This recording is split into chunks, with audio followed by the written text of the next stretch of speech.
Hi there, this is Lee.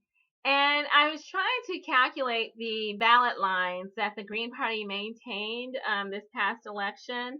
And I was trying to wait for all the dust to settle to get for the final vote tally to be um, recorded, and then also just to get the official word from the Green Party itself.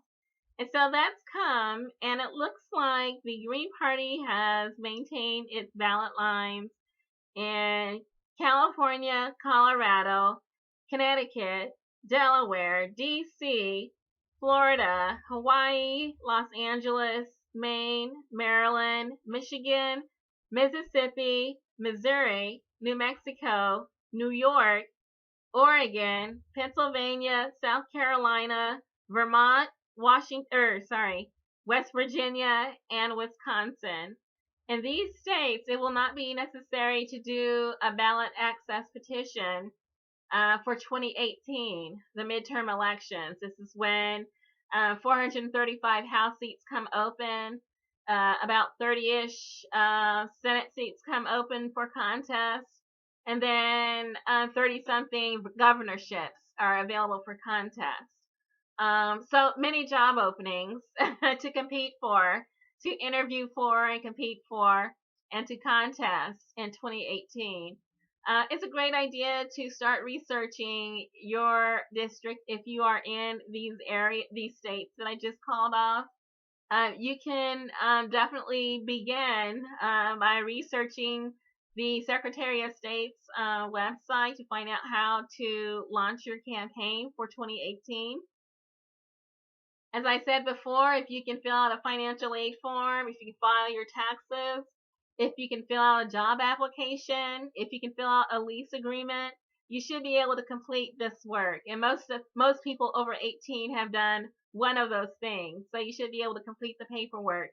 If you have any questions, you can either contact your state Green Party, or better yet, you can go directly to the Secretary of State's office and find out and get any questions answered. So definitely stay in touch with your Green Party of your state, and then also the Secretary of State's office. And so that's exciting, very exciting. There are also municipal elections, city, municipal, maybe some county elections for 2017 in certain states. Again, you can contact your state Green Party or your Secretary of State's website, their office, and ask questions.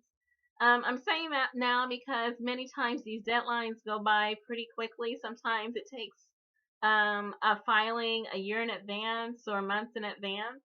And so deadlines are coming up. If you have ever thought about it or you're thinking about it, definitely start your investigations and your research, planning your petitions, filling out your forms, doing your disclosures, maintaining your social network and expanding it through media, through friends and family and things like that. It's a great idea to do that because a lot of these local contests go uncontested. Usually someone who's an incumbent just fills out the paperwork automatically every couple of years, and there's no one to oppose them. And maybe there's some complacency. I say put your name down if you want to be the change that you wish to see. Contest some elections in too many races. Sometimes in the South, there have been many races where there's just no opponent. It's either deep red or deep blue, and there's no challenge. I say go for it. Okay, and so definitely keep your eyes open for 2017 and 2018. Now is a great time, according to Richard Winger, Ballot Access News, to also work on additional ballot campaigns, ballot initiatives, and these are methods that populations of each state use to pass their own laws, their own ordinances, their ways of living and governing themselves. There's been some really interesting ballot measures that passed. They are very progressive in nature. For instance, marijuana legalization. California, Massachusetts, and Nevada all passed recreational and medical marijuana legalization for 21 and older. And then marijuana for medical use was approved in Florida, North Dakota, and Arkansas. And so many people had tried to lobby Barack Obama to reschedule marijuana and take it from a Schedule 1 to maybe something not as strict. Right now, it's equated to heroin at the federal level. And so that was not done. And now the states themselves are passing it, these ballot measures. And it looks like it's catching on. It is trending towards legalization, even in red states or conservative states like North Dakota and Arkansas. So it's happening. And then also minimum wage. That was also a discussion at the presidential level during the debates. In Alabama, Colorado, and Maine, the minimum wage will increase to $12 by 2020. In Washington, the minimum wage will increase to $13.50 by 2020. It was the states themselves, the people, making that decision for themselves. And then in Washington State, and then also California, they repealed the Citizens United decision. They basically called for a constitutional amendment to abolish the illegitimate court-approved or court-created concepts of corporate constitutional rights and money equals political speech, which has been a problem. And so, again, it's at the state level that these changes are being made. And then the District of Columbia passed a resolution in favor of DC statehood. So this is wonderful. Most importantly, voting reform. Maine and Benton County, Oregon, both adopted measures that approved ranked choice voting. So that's wonderful. So things are happening at the local level, definitely.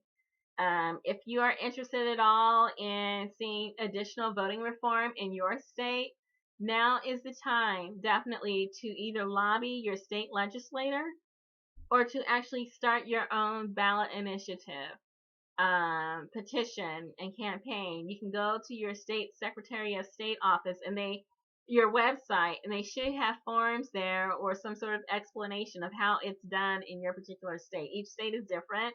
There's deadlines, there's rules, there's a number of signatures, there's notarization requirements, and things like that. So you have to look at your own state Secretary of State's office to see how that's done. I'd like to get rid of these voting machines myself and do some hand counting of paper ballots and some exit polling, make those requirements. Likely that will have to be done at the state level too. Okay, and so there's a lot going on at the city, state, and local level. Even before we don't get ahead of ourselves and trying to decide who should be the 2020 nominee of either the Green or the Democratic Party. Definitely we have a lot to accomplish between now and then. So before we put the cart before the horse, we definitely have to build up the party structure and keep going forward. Again, we had a great role model in Jill Stein showing us how to run a campaign on a shoestring and get many things accomplished, being very creative with social media, with rallies, with fundraising, things like this. And so the Green Party also has on its page videos on conducting a campaign. The Green Party is going to be starting campaign schools and fundraising schools and things like that. And I'll try to remember to post that link in the description too, so you can follow up on it. You definitely will not be alone. But it's fun to make plans. I was going to talk about the Green New Deal in this video, but I'm going to stop it here and then start another video for the Green New Deal.